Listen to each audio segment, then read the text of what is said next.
You've been dieting for 2 weeks straight. The scale moved at first, maybe even dropped a few kilograms. Your face looks sharper, your arms feel tighter. But when you look in the mirror, that belly fat, still there, sitting, waiting, almost like it's laughing at you. And here's what nobody tells you. It's not your fault. It's not because you're doing something wrong. It's because your body is playing a completely different game than the one you think you're in. Belly fat isn't just stored energy you can burn off with a few extra workouts. It's a sophisticated survival system, hardwired into your biology over millions of years. It's connected to your stress hormones, your insulin levels, your sleep quality, and even your emotional state. It's the last line of defense your body has against what it perceives as starvation. So when does it actually start to burn? When does your body finally let go of that stubborn layer around your midsection? The answer isn't just a number of days or weeks. It's a process, a biological negotiation between what you want and what your body thinks it needs to survive. And in this video, I'm going to walk you through every single phase of that process. You'll learn exactly what's happening inside your body during the first few days, the first week, the second week, and beyond. You'll understand why the scale lies to you early on, why your hormones are secretly controlling everything, and most importantly, when that critical switch from sugar burning to fat burning actually flips. Because once you understand the science, you stop feeling like a failure. You start seeing the signs, and you finally realize that your body isn't fighting against you, it's just protecting you. Let's break it down. The first shock: your body doesn't burn fat right away. When you first cut calories, your body doesn't immediately think, oh, time to burn some belly fat. In fact, it does the exact opposite. It panics. Think about it from your perspective. For weeks, months, maybe even years, it's been receiving a steady flow of energy. Breakfast, lunch, dinner, snacks in between. Your cells are used to a predictable rhythm of glucose coming in, insulin managing it, and energy being readily available whenever you need it. Now, suddenly, you've slashed your calorie intake. The food stops coming in the same quantities. The rhythm breaks. Your body doesn't know you're trying to lose weight. It doesn't understand aesthetics or beach season or fitting into old jeans. All it knows is that energy intake has dropped, and in evolutionary terms, that's a red flag. It signals danger, scarcity, potential famine. So what does your body do? It goes into damage control mode. During the first 24 to 72 hours of dieting, your brain detects the energy shortage and immediately sends signals to your liver. Your liver responds by releasing stored glucose in the form of glycogen. This is your backup fuel, the emergency reserves your body keeps on hand for moments just like this. Glycogen powers your muscles, your brain, your organs. It keeps you functional even when external food isn't coming in. And here's the thing, you might actually feel pretty good during this phase. You might feel lighter, more energetic, even a little euphoric. Some people report mental clarity in the first few days of a diet. That's because your body is running smoothly on glycogen. It hasn't realized yet that this calorie deficit is going to last. It thinks this is temporary, a blip, a brief disruption that will resolve itself soon. But it's not fat loss, not yet. This is just your body burning through its most accessible energy reserves. It's the warm-up act, not the main event. And if you quit here, if you stop after 3 or 4 days because you don't see dramatic changes, you'll miss the entire transformation that's about to unfold. The water weight illusion: why the scale drops fast at first. Let's talk about glycogen a little more, because understanding this one molecule will save you from so much confusion and frustration. Glycogen is essentially stored sugar. It's kept in your liver and muscles, ready to be converted back into glucose whenever your body needs quick energy. But here's the critical detail most people don't know. For every single gram of glycogen your body stores, it also stores about 3 grams of water. That's not a typo. 3 grams of water for every 1 gram of glycogen. So when you start dieting and your glycogen levels begin to drop, your body also releases all that water it was holding on to, and water has weight, significant weight. This is why in the first few days of a diet, the scale can drop shockingly fast. You might lose 2 kilograms, 3 kilograms, maybe even 4 in the first week. And it feels incredible, doesn't it? You step on the scale, you see the number plummet, and you think, this is working. I'm doing it. I'm finally losing weight. But here's the hard truth. Most of that initial drop is water, not fat. Now, that doesn't mean it's meaningless. It's actually a very important sign. When glycogen depletes and water weight drops, it means your insulin levels are starting to fall. Insulin is the hormone that tells your body to store energy. When insulin is high, your body is in storage mode, locking away calories as fat. When insulin drops, your body gets the green light to start accessing stored fat for energy.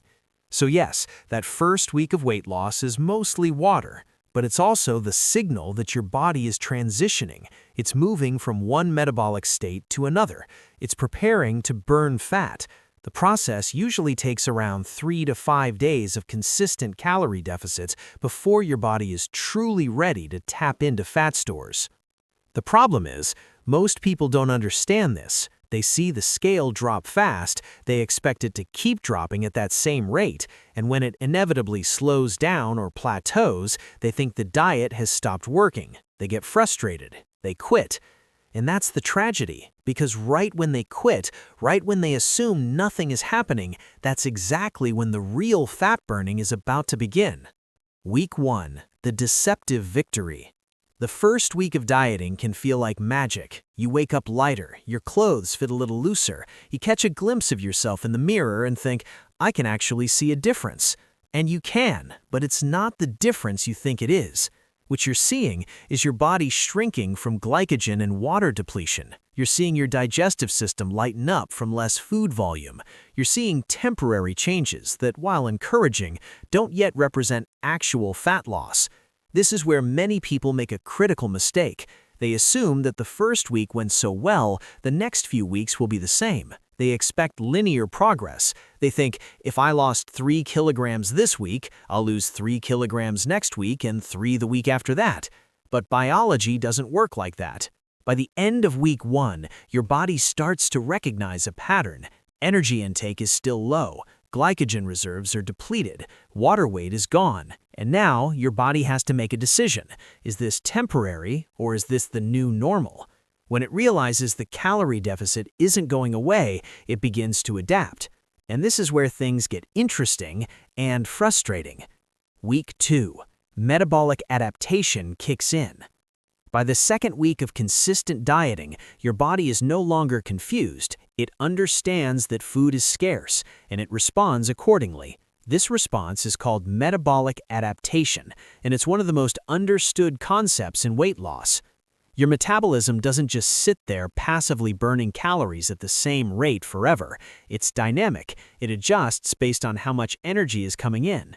When energy intake drops, your body becomes more efficient. It slows down certain processes. It reduces the energy cost of digestion, movement, even thinking. Your hunger hormones, ghrelin and leptin, start to shift. Ghrelin, the hormone that makes you feel hungry, increases. Leptin, the hormone that makes you feel full, decreases. You might start feeling hungrier than you did in week 1. You might feel a little sluggish, a little colder, a little more irritable.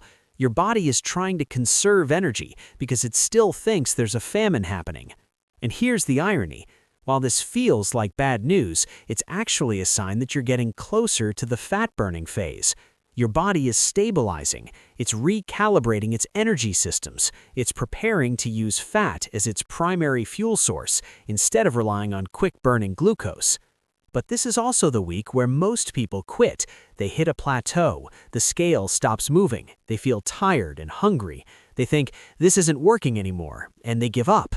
If you're in week 2 right now, if you're feeling this exact frustration, I need you to hear this. You're right on the edge. You're closer than you think. Your body is adjusting, not failing. And if you push through this phase with consistency, not intensity, just consistency, you're about to enter the phase where fat actually starts to burn. The hormonal symphony, why your hormones control everything. Let's zoom out for a moment and talk about the invisible forces running the entire show, your hormones. Hormones are chemical messengers. They travel through your bloodstream, delivering instructions to your cells about what to do with energy. And when it comes to fat loss, three hormones dominate the conversation: insulin, cortisol, and leptin. Insulin is the gatekeeper. When insulin levels are high, usually from eating carbohydrates or frequent meals, your body is in storage mode. Insulin tells your cells to take glucose from the bloodstream and either use it immediately or store it as fat. As long as insulin is elevated, your body won't release stored fat. It can't. The vault is locked. But during a calorie deficit, especially after glycogen is depleted, insulin levels begin to drop.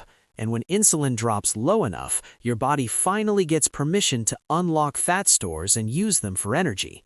This doesn't happen overnight. It takes days of consistent low insulin levels before your body feels safe enough to make the switch. Cortisol is the stress hormone, and it complicates everything. When you're stressed, whether from work, lack of sleep, intense exercise, or even the anxiety of dieting itself, cortisol levels spike. High cortisol does two terrible things. It encourages your body to hold on to fat, especially around the abdomen, and it makes you crave sugar and carbohydrates. Why? Because cortisol is preparing you for danger. In evolutionary terms, stress meant you might need to fight or flee. Your body wants quick energy, and sugar provides that. So even if you're eating in a calorie deficit, chronic stress can sabotage fat loss by keeping cortisol elevated and insulin resistant. Leptin is your satiety hormone. It's produced by fat cells and tells your brain, we have enough energy stored, you can stop eating now. But when you diet and fat mass decreases, leptin levels drop. Your brain interprets this as starvation and responds by increasing hunger and decreasing metabolic rate. This is why dieting gets harder over time. It's not willpower, it's hormones. Your body is fighting to protect you from what it perceives as an existential threat. So if you've ever wondered why your friend can eat the same diet as you and lose weight faster, this is why. It's not about discipline, it's about biochemistry. Their insulin might be more sensitive, their cortisol might be lower, their leptin might be better regulated. Fat loss isn't just about calories in and calories out. It's about creating the hormonal environment where fat burning is even possible. And the only way to do that is through consistency, stress management, quality sleep, and patience. Because hormones don't respond to desperation. They respond to balance. The turning point, when fat burning actually begins. After roughly 1 to 2 weeks of consistent calorie reduction, sometimes longer depending on your metabolic history, your body reaches a critical turning point. Glycogen reserves are consistently low, insulin levels have dropped and stabilized, your metabolism has adapted to the new energy intake, and now finally, your body begins to shift from burning glucose as its primary fuel to burning fat. This state is called metabolic flexibility, and it's one of the most powerful transformations your body can undergo. Metabolic flexibility means your body can seamlessly switch between fuel sources depending on what's available. When you eat, it burns glucose. When you're fasting or in a calorie deficit, it burns fat. For most modern humans, especially those who eat frequently or consume high amounts of carbohydrates, this flexibility is lost. Their bodies are stuck in glucose-burning mode, constantly dependent on the next meal for energy. But when you diet consistently, when you give your body time to adapt, metabolic flexibility returns, and when it does, subtle but profound changes begin to happen. Your energy levels stabilize, you stop experiencing the mid-afternoon crashes, you don't need to eat every few hours just to function. Your sugar cravings diminish because your brain is no longer desperately seeking quick glucose hits. Your focus improves because your brain is running on ketones, an efficient, clean-burning fuel produced when your liver breaks down fat. You won't wake up one morning and suddenly feel fat melting off your body. It's not dramatic like that, but over the course of a few days, maybe a week, you'll notice you feel different, calmer, more energized, less frantic around food. And here's what's fascinating. This process is deeply individualized. Some people enter fat-burning mode after just 4 or 5 days. Others, especially those with a history of insulin resistance, chronic stress, or yo-yo dieting, might need 2 full weeks or even longer. But one truth remains universal: consistency beats intensity. Your body doesn't reward crash diets or extreme restriction. It rewards patience. It rewards showing up day after day with the same steady calorie deficit, the same balanced meals, the same commitment to the process. If you've made it this far, if you're in week 2, week 3, or beyond, congratulations. You're no longer pretending to burn fat. Your body is actually doing it. The tale of 2 fats: why belly fat burns last. Not all fat is created equal. In fact, there are 2 distinct types of fat in your body, and understanding the difference between them explains almost everything about why belly fat is so stubborn. The first type of fat is subcutaneous fat. It's the soft, pinchable layer just beneath your skin. It's the fat you can grab with your hands. It's relatively harmless from a health perspective, and it tends to burn more easily once your body is in fat-burning mode. The second type is visceral fat. This is the deep internal fat that wraps around your organs, your liver, intestines, pancreas. You can't see it directly, but it's there, sitting beneath the subcutaneous layer. And this fat is dangerous. It's metabolically active, meaning it releases inflammatory chemicals and hormones that increase your risk of insulin resistance, heart disease, and metabolic syndrome. Here's the surprising part: visceral fat actually burns faster than subcutaneous fat. Why? Because it's more metabolically active. Your body recognizes it as a threat, and when energy becomes scarce, it targets visceral fat first. This is why many people notice health improvements, better blood sugar, lower cholesterol, reduced inflammation, before they see major changes in the mirror. The visible fat, especially around the lower belly, is mostly subcutaneous, and that's the last to go. So when you look in the mirror after 2 or 3 weeks of dieting and think, why does my belly still look the same? It's because your body is working from the inside out. It's burning the dangerous fat first, protecting your organs, prioritizing survival over aesthetics. The fat you see on the outside is sitting on top of the visceral layer. To access it, your body must burn through the deeper, more dangerous fat first. It's frustratingly slow. It can feel like nothing's happening, but internally, your metabolism is doing exactly what it should. And once the visceral fat is significantly reduced, once your hormonal balance improves and your insulin sensitivity increases, that's when the subcutaneous fat finally starts to come off. And when it does, the visual changes happen fast. So next time you feel impatient, remember this: your body isn't ignoring your belly. It's saving your life before it sculpts your abs. Let's address the elephant in the room: exercise. Most people think of exercise as a way to burn calories, a transaction where you trade sweat for fat loss. But that's not how it works. The true power of exercise isn't in the calories you burn during the workout. It's in how exercise changes your metabolism permanently. Strength training, for example, builds muscle tissue, and muscle is metabolically expensive. Even at rest, even while you're sleeping, muscle tissue demands more energy than fat tissue. This means that the more muscle you have, the higher your resting metabolic rate. You burn more calories just existing. High-intensity interval training, or HIIT, triggers what scientists call the afterburn effect, or excess post-exercise oxygen consumption. After a HIIT session, your body continues to consume oxygen and burn fat for hours, sometimes up to 24 hours, as it repairs tissues and restores balance. You're burning fat long after the workout ends. But even moderate activities, walking, cycling, swimming, yoga, play a crucial role, especially in managing stress and controlling cortisol. Physical movement signals to your body that everything is okay, that there's no immediate danger, and that it's safe to release stored fat. The secret isn't doing more, it's doing smarter. A combination of strength training, cardio, and recovery keeps your body guessing, prevents adaptation, and maximizes fat-burning potential. But here's the critical point: you cannot out-exercise a bad diet. Exercise without proper nutrition is like trying to empty a bathtub while the faucet is still running. Diet determines whether you're in a calorie deficit. Exercise determines how efficiently that deficit translates into fat loss, and how much of your weight loss comes from fat versus muscle. Together, they form a powerful synergy, but only if you treat movement as fuel for your metabolism, not punishment for eating. So don't chase exhaustion, chase adaptation. The goal isn't to do more, it's to make your body better at using what it already has. Sleep and stress, the silent saboteurs.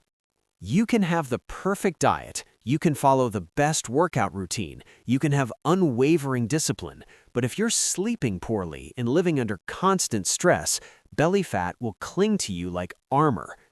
During deep sleep, your body releases growth hormone, which repairs tissues, builds muscle, and facilitates fat metabolism. Sleep also regulates leptin and ghrelin, the hormones that control hunger and fullness. When you skimp on sleep, this delicate balance collapses. Leptin drops, ghrelin rises, and suddenly you're craving sugary, high-calorie foods even though your body doesn't actually need them. Chronic sleep deprivation also increases insulin resistance, meaning your body struggles to manage blood sugar effectively. This keeps insulin levels elevated, which, as we've discussed, locks fat stores and prevents fat burning. Stress amplifies the damage exponentially.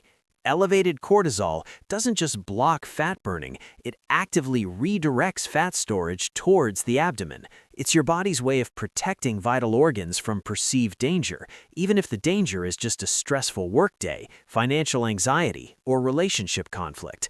Add caffeine dependency, late-night screen time, or overtraining, and you've created a perfect storm for metabolic disaster. The solution isn't complicated, but it requires commitment. Prioritize 7 to 9 hours of quality sleep every night. Create a wind-down routine, dim lights, no screens, light stretching, or mindfulness practices. Stop glorifying burnout as discipline. Your belly doesn't need another brutal workout. It needs rest, balance, and peace. Because in the end, the hardest fat to lose isn't on your body, it's in your habits. Why belly fat is so stubborn. The biology of resistance.